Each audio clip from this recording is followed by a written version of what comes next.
Bonjour tout le monde, merci de nous suivre sur Studio Saint-Jean. Aujourd'hui, nous allons parler d'un élément essentiel à l'humain, soit l'eau. Et l'eau ici à Saint-Jean, c'est la rivière Richelieu. Donc, pour avoir plus d'informations, nous allons entrer en communication avec M. Sylvain Lapointe, qui est directeur général de Covabar. À tout de suite! Ici Louis Lemieux, votre fier député de Saint-Jean. Je profite de l'occasion de cet événement de la distribution annuelle de pousses d'arbres au marché du Vieux-Saint-Jean pour vous présenter la chaîne télé que vous regardez en ce moment. C'est Studio Saint-Jean, la chaîne télé de votre député au service de la communauté. Autant sur Facebook que sur YouTube, vous retrouverez des centaines d'entrevues et on en fait de nouvelles à chaque semaine pour nous aider à mieux nous connaître, pour mieux travailler ensemble, pour savoir qui fait quoi et voir comment on peut ou bien en profiter ou bien aider.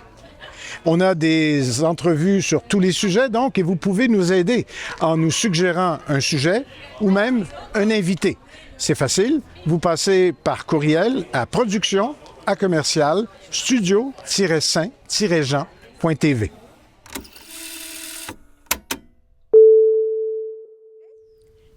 Bonjour, M. Lapointe. Bonjour. Directeur général de Covabar. Covabar, c'est quoi?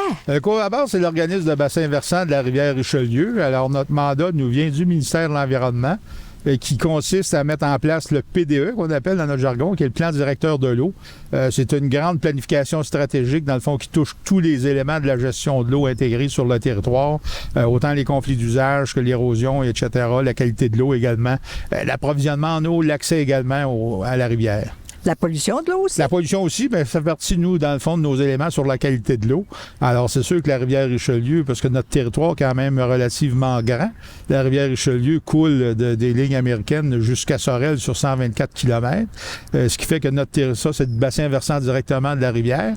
Et on nous a donné, en 2007, la zone Saint-Laurent, qu'on appelle donc de Brossard à Sorel, par la rive du fleuve Saint-Laurent, ce qui fait que ça nous donne un bon grand territoire d'intervention avec 66 administrations municipales, 8 MRC, l'agglomération de Longueuil et la communauté métropolitaine de Montréal pour ajouter une couche de règlement.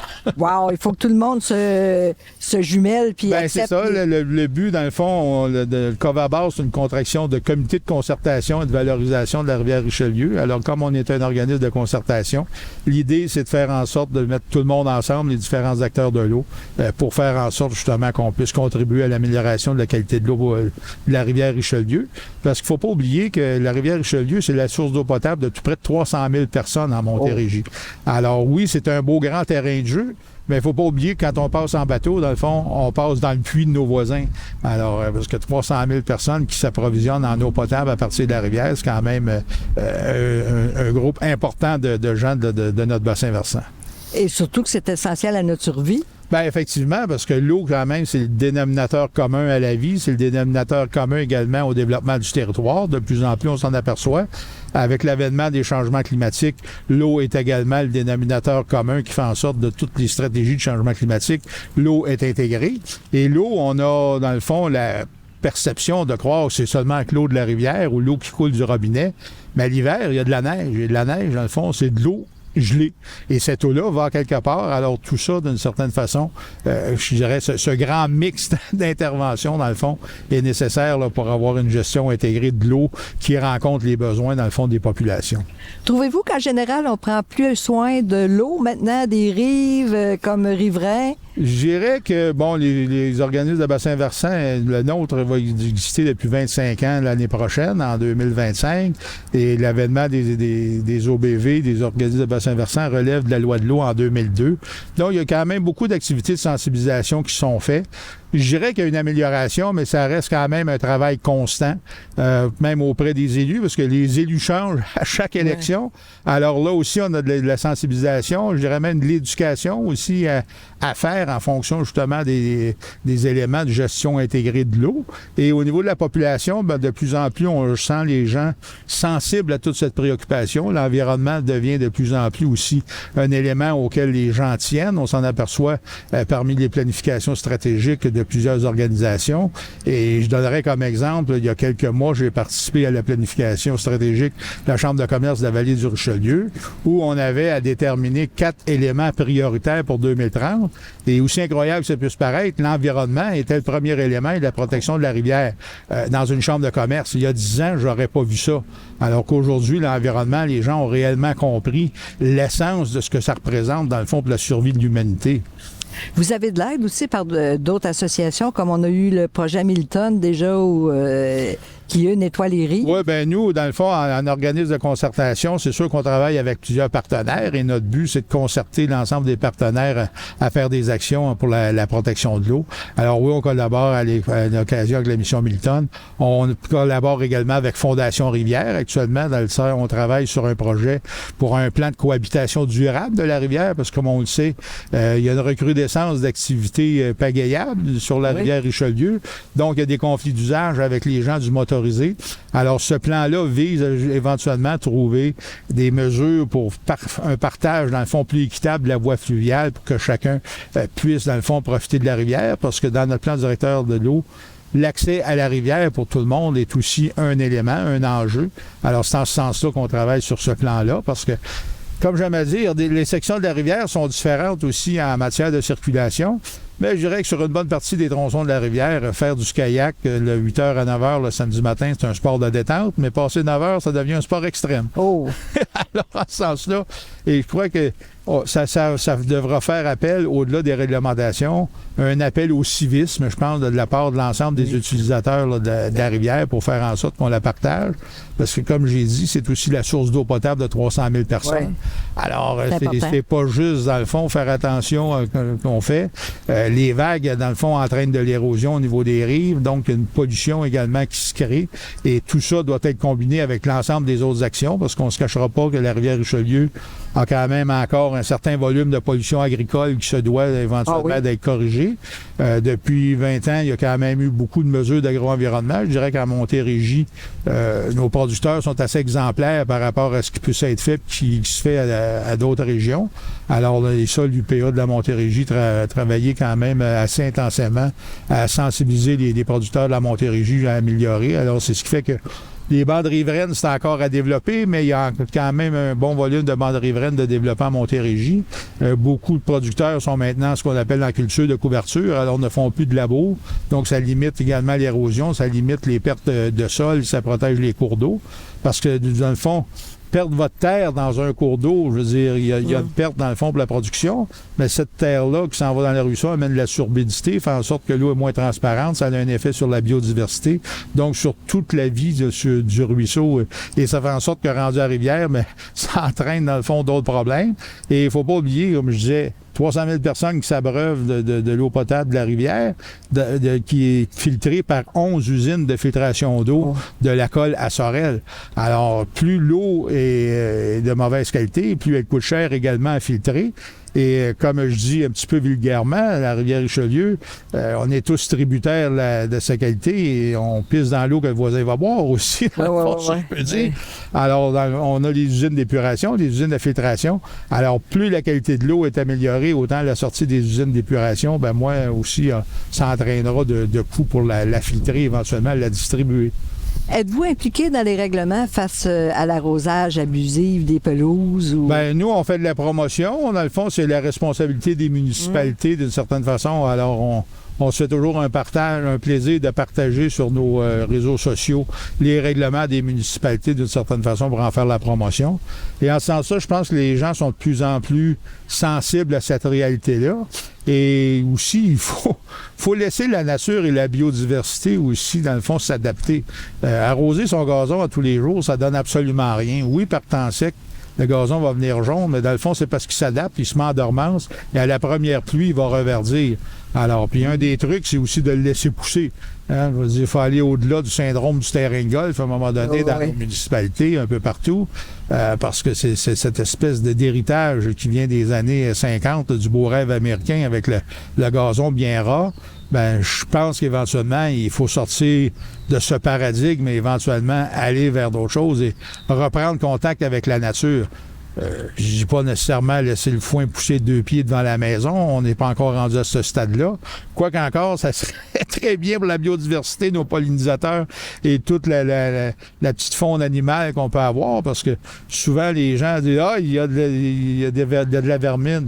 Bien, dépendamment du type de vermine, il faudrait voir qu'est-ce qui l'attire, si c'est des déchets parce que c'est mal entretenu dans le coin, comparativement, dans le fond, à une flore et puis, dans le fond, une végétation qui est plus agréable pour la faune. Bien, c'est bon signe, parce que ça veut dire quelque part que notre milieu est probablement plus sain.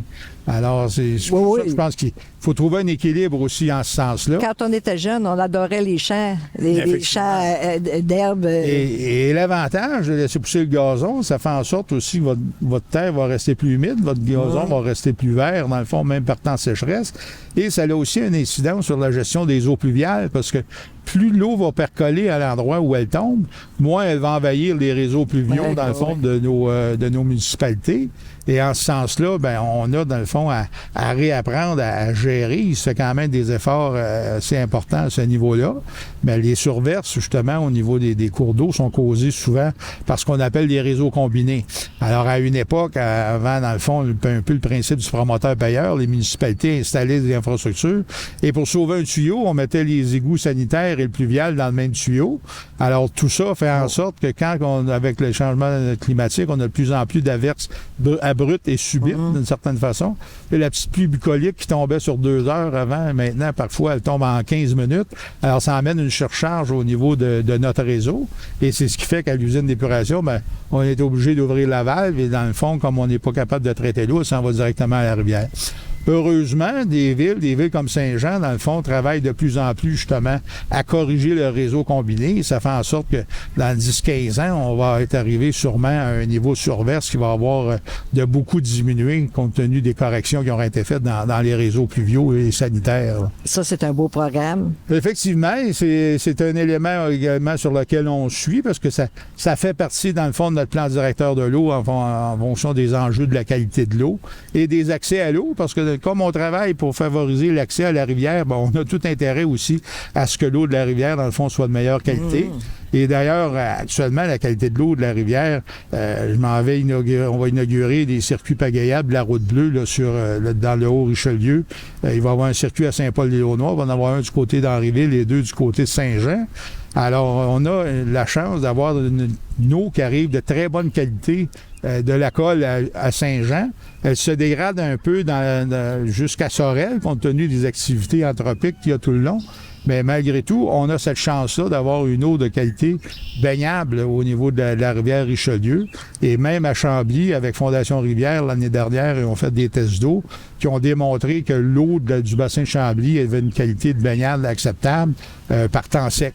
Alors, ça veut dire que le lendemain d'une grosse orage, on peut attendre un 24 à 48 heures, ça va être plus prudent. Mais malgré tout, il y a une dame l'année passée dans une conférence que je prononçais à Chambly, qui est riveraine du bassin de Chambly depuis une quinzaine d'années et qui se baigne depuis 15 ans. Et comme elle dit, elle n'a jamais été malade, elle n'a jamais eu de problème. Alors, c'est ce qui fait qu'il faut quand même aller un peu au-delà des préjugés, d'une certaine façon, par rapport à l'eau de la rivière. Oui, une prudence, mais ça reste que l'eau de la rivière est quand même d'un niveau acceptable pour la baignade dans une bonne partie de son territoire. Là. Vous avez également des kiosques d'information avec des biologistes à bord de vos kiosques. C'est important. Bien, la sensibilisation fait partie de nos actions. Alors donc, l'été, on a des emplois étudiants qui nous sont offerts et habituellement, on va faire 10 à 20 interventions comme ça dans soit les fêtes familiales au niveau des municipalités. On a participé récemment à la fête de la pêche ici à Saint-Jean-sur-Richelieu, qui a été une activité formidable. Malgré la température un petit peu maussade, mais moi, j'ai été surpris d'avoir la grande participation. On voyait que les gens le tiennent à la fête de la pêche à Saint-Jean. Ça fait quelques années qu'on voulait venir, mais ça ne coordonnait pas avec nos disponibilités. Alors, on s'est engagé auprès du Club Richelieu à revenir l'année prochaine parce que c'est vraiment une belle activité pour permettre aux jeunes, justement, de découvrir ce qu'est la pêche, mais en même temps les sensibiliser à la qualité de la rivière et puis à la grande biodiversité également que compte la rivière Richelieu. Parce que sur 125 espèces de poissons, il y en a 175 qui sont ici dans la rivière Richelieu, sur 125 espèces du Québec. Alors, je pense que c'est quand même assez appréciable à ce niveau-là.